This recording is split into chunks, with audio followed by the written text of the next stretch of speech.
Thank you to Ivo, and first of all, thank you, Karen. Thank you, Julian. Thank you, Tildy. I can't see you, but you're there somewhere. Thank you all for being here, you beautiful, wonderful people. I'm so happy that tonight has happened. That's largely due to Ivo and Hannah's initiative, I believe, in making this venue possible, making the invitations go out, and just making it happen. And that's often a big part of what has to happen. And that call for action is a big part of the story tonight. I want you to say something after I say it. Just repeat it after me. Emergency. Emergency. Right. When you hear emergency, one more time. Emergency. Emergency. Good. When we hear emergency, it's a call to action, right? So just as I've said tonight has been a demonstration of the power of action, bringing people into a room who don't know each other, making a network come to know itself. It's beautiful, important, necessary work. But then when we back out a little bit, away from the room, away from our days, away from our beers, away from our memories of the talk we just gave, away from the camera we have to tend to, away from the talk we're about to give Indra, when we back off from whatever is in our hearts and minds at the moment, and zoom out to a reference that Julian made actually, zoom out to the cosmos, far back as you can go, and look at that little blue speck of dust in those eons of time and those far reaches of space. And ask yourself, it's quite possible that we're all that's really here. That not just life is precious, but actually conscious life with language, which comprises human nature, may be utterly unique. We don't know, and perhaps we can't know. And there's a whole epistemology, since you mentioned it, Ivo, about that. What can we know about how unique human life is? What we know is it's pretty precious, right? We're precious. This is precious. What we're here to protect and look after is precious. So when you speak of the emergency, it's a call to action to protect what we love, right? And yet, what more does it do? When you stop for a second, action, action, action. Violence is action. Murder is action.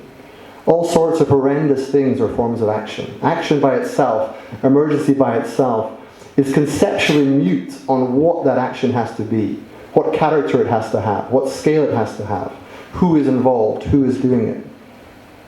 The emergency alone is not enough to really tell us who we are and what we should do. Okay?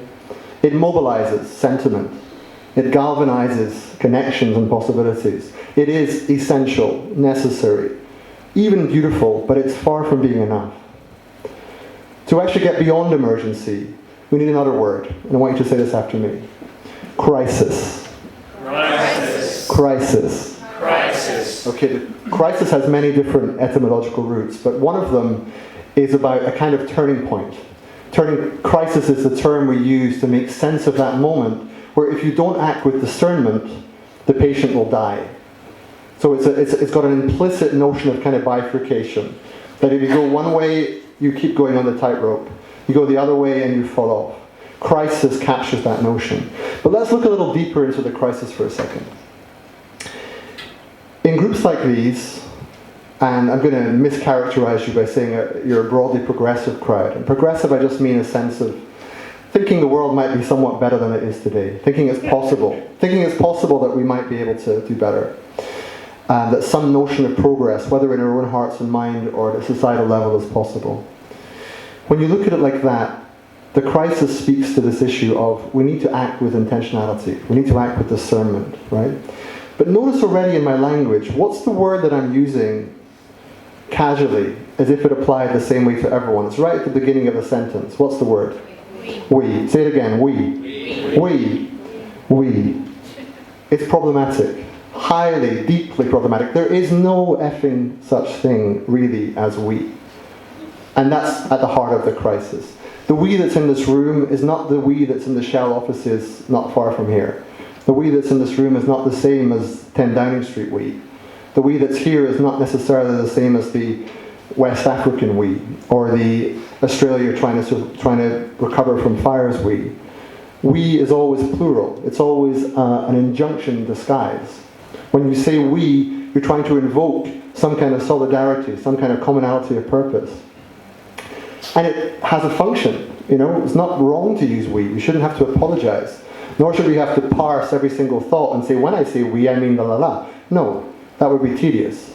And yet, we have to notice that the reason the emergency is not enough. The emergency invokes this transcendental, universal we that does not exist. And that's part of the crisis. Okay? The other thing that the emergency doesn't do that the crisis does, the crisis speaks of a notion of entropy, of something that's already decaying or collapsing within the civilization. It tells us some more detail about what's going on. And the key notion there, I think for me, is hysteresis. This notion of a path-dependent quality to the world. This is not year zero. We don't start today. Things are already underway. If you like the Lord of the Rings movies, I went through a phase of completely tripping on them for a few years. But there's a line there where Gandalf once says to Frodo, "Understand, Frodo, things are now in motion that cannot be undone." Right? It's a beautiful line in the movie, and it's to do with the ring being found and all that means.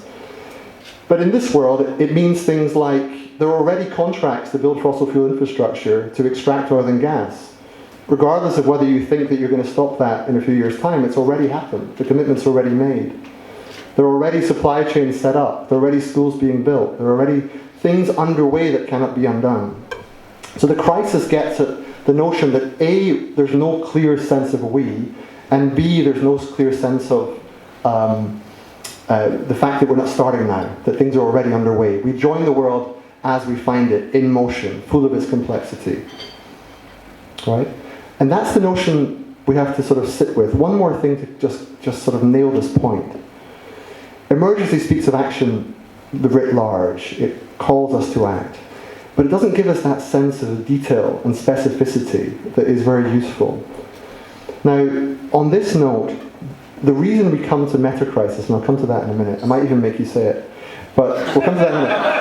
But the reason we were coming into that, and that sort of loitering with intent in the room, is that these terms alone don't give us what we need, right? The emergency is conceptually mute on the crisis. The emergency doesn't tell us about what we do about the fact there is no we. It doesn't tell us about our path dependence, right? The crisis does a great deal more. Crisis gets at the socio-economic, political stramash, as we say in Scotland, that is the mess of our situation, our predicament. Crisis speaks to the broader predicament, right?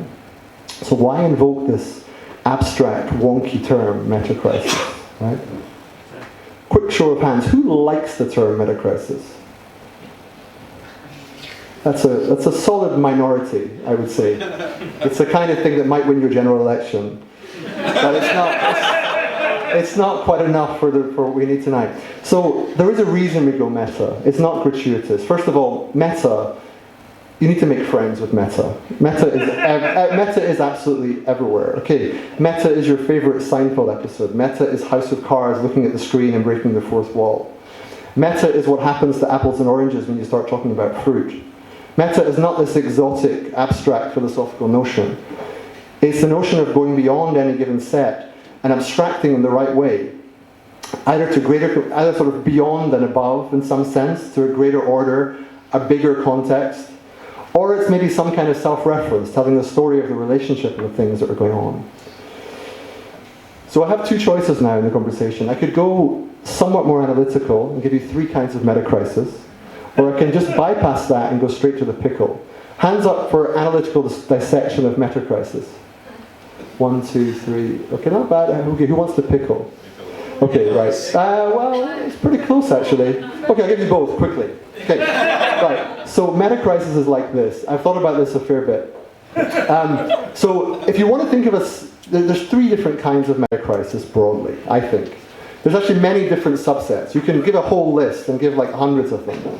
But three different kind of characteristics of it. Okay? The first is self-reference. And the line to remember here is the underlying mechanism that subverts its own logic. And if you want an image, if you're an imagistic thinker, think of an Ouroboros, a snake eating its own tail, a mythological figure. Imagine that Ouroboros around your neck every day. That's the meta-crisis at large. You're walking around with this snake eating its own tail. What does that mean at large? That means something like capitalism fails because too much capital, untethered, disconnected from the real economy, becomes a financial crash. Liberalism, giving too much of the wrong kind of freedom without the right kind of structure, becomes a kind of free-for-all, breaking down intermediate associations like trade unions and churches and guilds and other kinds of groups that keep people together, right? Too much of one thing, too much of a, you can have a failure of success. You can actually do too much of a good thing. We know this. Beer, for example, some of you later tonight. Too much of a good thing can be harmful. So the first notion of meta-crisis is meta, and if you like your punctuation, think of it this way. Meta-crisis is the snake eating its own tail. Okay? It's the problem of self-reference. It's the mechanisms in the world that are undoing themselves. It's the man sitting on the tree, sawing off the branch, not realizing he's sitting on it. Okay? That's one notion of meta-crisis.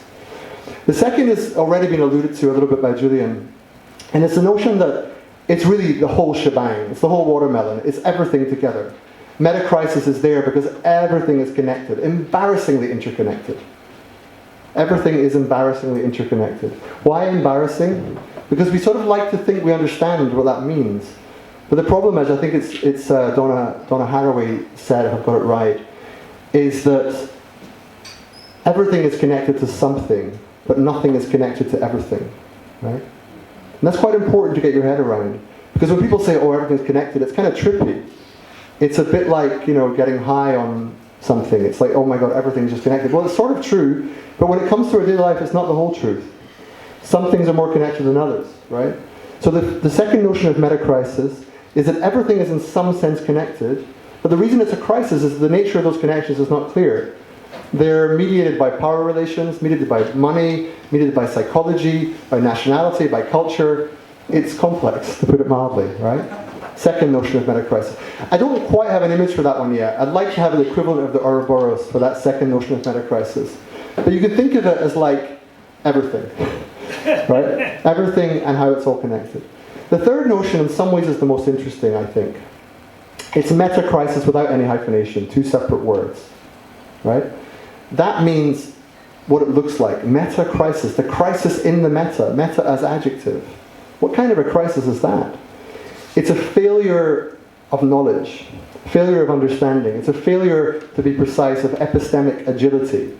The failure to look within knowledge, to understand how we are as knowers and understanders of the world. It's a failure to grasp our own conceptual frames, our own ways of looking at the world. Okay? Third notion of meta-crisis, right? Now here's the thing, backing up. Because those distinctions are useful for giving you a sense of the variation of the meta-crisis. But ultimately you have to come back to your daily life, right? You have to go back to your jobs, your families, your homes, and figure out what to do tomorrow and the next day. Building a life of meaning and purpose around these ideas, maybe. And for those purposes, honestly, I don't think the meta-crisis is very useful.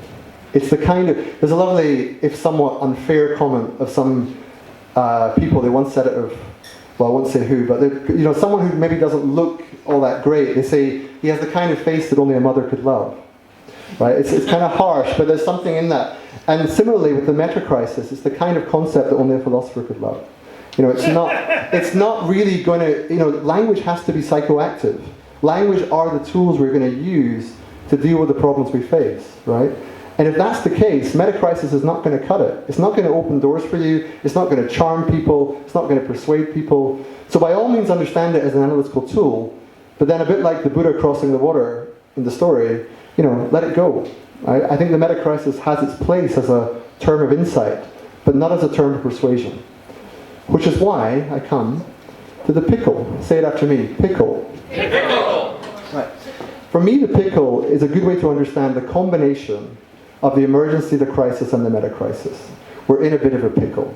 Now, Ivo is Dutch and tells me that the etymological root of this term is something like pickle, is that right? Which relates to brine, which relates to being in this kind of trapped inside this kind of bottle with other vegetables. So surrounded by other things that are a bit like you but not quite like you, stuck and kind of marinating. And that's a bit like how a lot of us feel, I think. It's this feeling of like, we know something's going on, we know we ought to do something, we're surrounded by other things that kind of vaguely make sense, but what on earth do we do that's meaningful, right? So we're in a bit of pickle. The other notion of pickle is the idea used in Shakespeare of being drunk, and sometimes not even knowing you're drunk, right? And that's a notion more like, we're drunk on the idea of progress. We're drunk on ourselves. We're drunk on our own human significance, as if somehow the world existed to serve our needs, rather than us being dependent on some prior natural order that there's a gift, a superfluous, beautiful gift for us.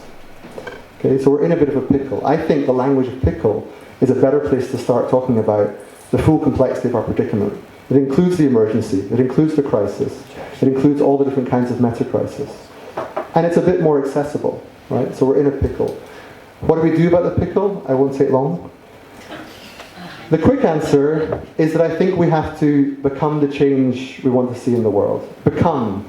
Gandhi didn't even say be the change you want to see in the world, by the way. But the notion is still used on bumper stickers and t-shirts, and people quote it very willingly, that somehow we have to become the change we want to see. But actually, the become is the idea. What are the institutional setups? What are the schools? What are the forms of educational innovation that allow us to actually grow in empathy, love, cognitive complexity, consciousness, whatever your frame of reference? What does it mean for men to integrate the feminine? What would that and how would we begin with that? What kind of learning is that? Where is that? What kind of place do you go to if you want that, right? So the challenge for me is fundamentally educational. And it's not schools and universities educational. It's natural organism who learns by its own organismic nature. We are learning beings. That's what we do from the moment we wake up. Ivo mentioned my kids. I see it. We live to learn literally. That's what we do. But we've kind of forgotten that. We've turned learning into this commodity that gives us jobs and keeps us solvent on a good day. No, we need to rediscover that this should not be an economy with education serving the economy. It's the other way around. We need a basic, viable economy to have a degree of prosperity. But then our role is to learn, and what we have to learn is how to survive and how to thrive. Thank you very much.